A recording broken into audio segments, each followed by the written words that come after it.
Vamos falar agora então do Manifesto Ágil. O Manifesto Ágil foi uma reunião que vários desenvolvedores participaram em fevereiro de 2001. Eles se juntaram para conversar um pouco sobre que métodos eles estavam usando, como que eles estavam resolvendo os problemas de desenvolvimento de software, como que eles conseguiam trabalhar dentro dos seus projetos, dentro dos seus sistemas e dentro das suas empresas, né? E aí eles, depois de várias conversas, de brainstorms, de discussões ali, eles decidiram soltar um manifesto e como um grito, né? Como um grito de vamos desenvolver software de forma mais ágil, vamos desenvolver software de uma forma diferente do que está sendo feito hoje. E aí as pessoas lembram muito do Manifesto Ágil nos 4 valores principais que estão ali no manifesto, mas ainda tem algumas diferenças de entendimento. Vamos fazer aquele equilíbrio de entendimento que eu mencionei para vocês. Então, o primeiro valor ali são indivíduos e interações mais que processos e ferramentas.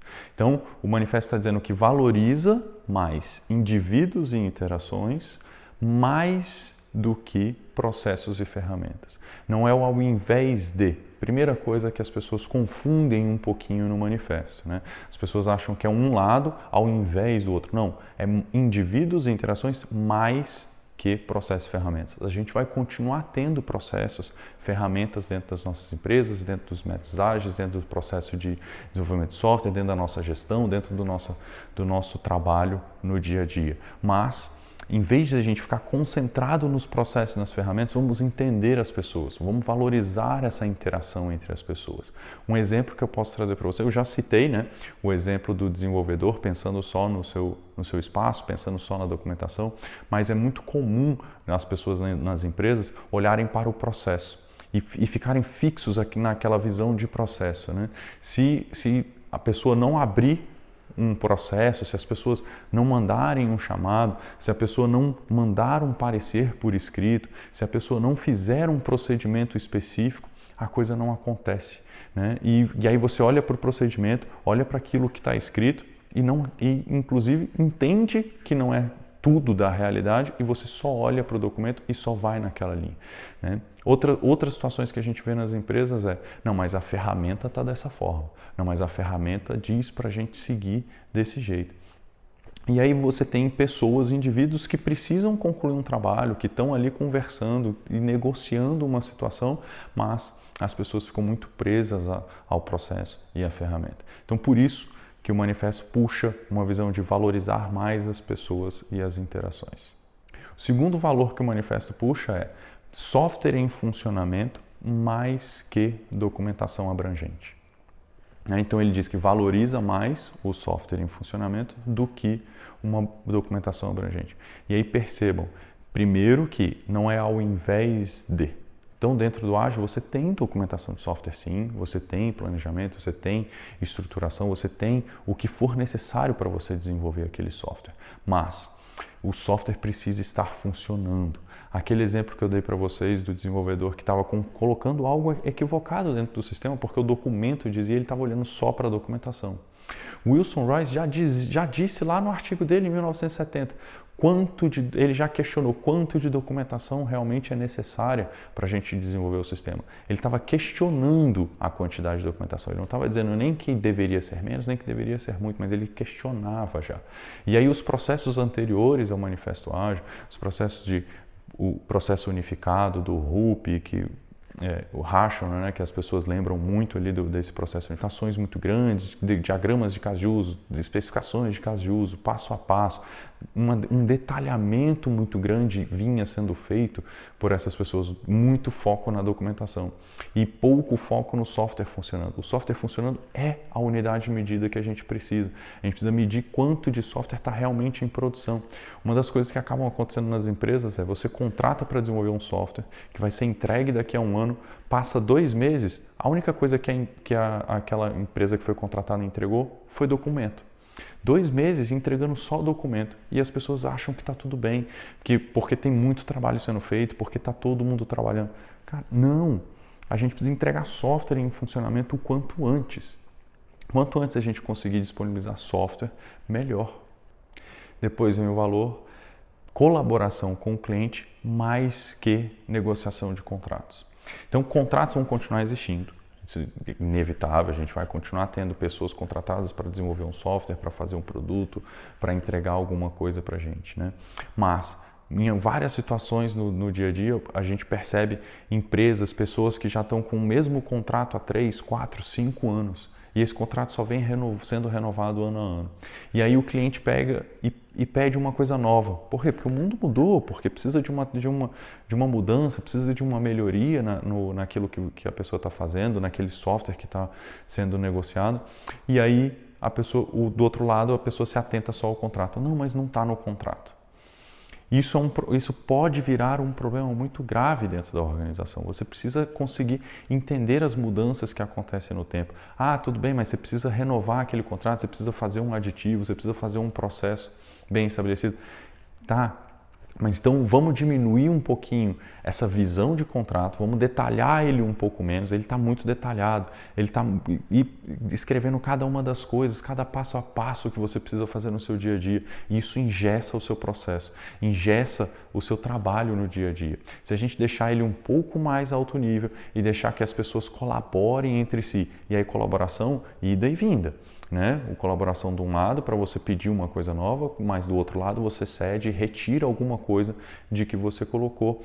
Então você faz um equilíbrio ali, é uma colaboração, é os dois trabalhando em conjunto, colaboração de trabalho em conjunto, não só porque você pensa na outra pessoa, mas sim porque você senta junto a 4 mãos e faz um trabalho em conjunto.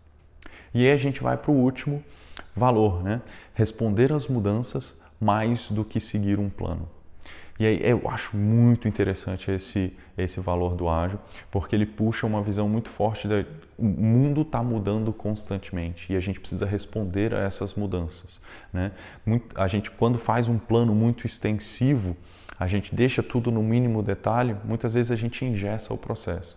E aí, mais uma vez, não está dizendo responder às mudanças ao invés de seguir um plano, não. É mais que seguir um plano.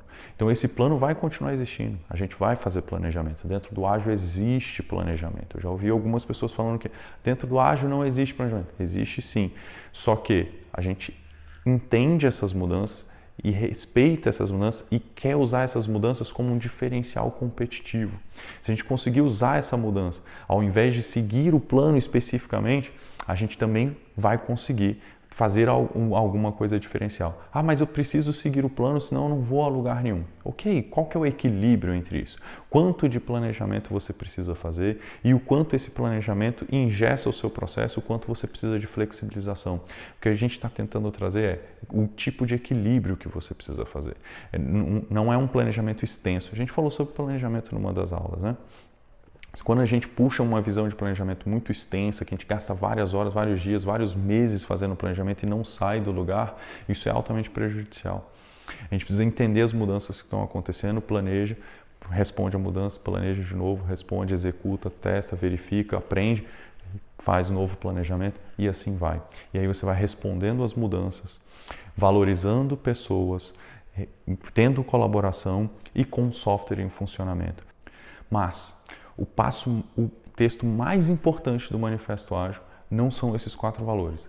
A gente entendeu eles têm o seu peso, mas a frase que vem antes desses 4 valores é muito mais importante, na minha opinião, que é: estamos buscando melhores formas de desenvolver software, fazendo-o nós mesmos e ajudando outras pessoas. E com isso passamos a valorizar. Ele está citando um processo de melhoria contínua. E aí por isso que a gente vem citando, vamos reduzir o tamanho do lote, vamos buscar um ciclo de melhoria contínua com o PDCA, vamos entender o cliente, diminuir esse planejamento, agora tudo começa a se conectar. No Manifesto Ágil, ele puxa essa visão de que você precisa fazer um processo de melhoria contínua, você precisa continuar melhorando o seu processo, a sua vida, a forma como você está lidando, para conseguir realmente ser mais produtivo, atingir mais eficácia e eficiência. E aí também tem outra confusão que as pessoas acabam fazendo com relação ao Manifesto Ágil, né? Por causa do termo ágil. Os próprios signatários do Manifesto Ágil concordam de que o nome talvez não tenha sido tão feliz, mas tornou ele muito também conhecido, né? Algumas pessoas entendem que o ágil é ser rápido, entregar mais rápido, mas não é exatamente isso que foi a intenção deles. O objetivo ali não é uma pessoa que tem uma velocidade de corrida, e sim uma velocidade de adaptação. Então, se eu fosse escolher dois esportistas para fazer essa analogia, não é o Bolt, que sai correndo e é o ser humano mais rápido que a gente já teve até hoje. Mas, na verdade é um Bruce Lee, que sabe se adaptar aos diferentes adversários que ele enfrenta numa batalha. Então ele sabe, principalmente, ter uma velocidade de adaptação. Isso é o mais importante do Manifesto Ágil.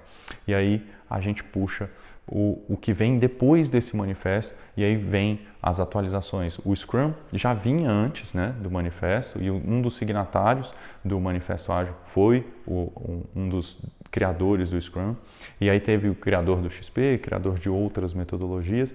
Então vamos falar um pouquinho mais dessas outras metodologias e o que veio acontecendo depois. Inclusive, tem um artigo lá no site do Foco Ágil sobre a linha do tempo das práticas ágeis. Vale muito a pena conferir.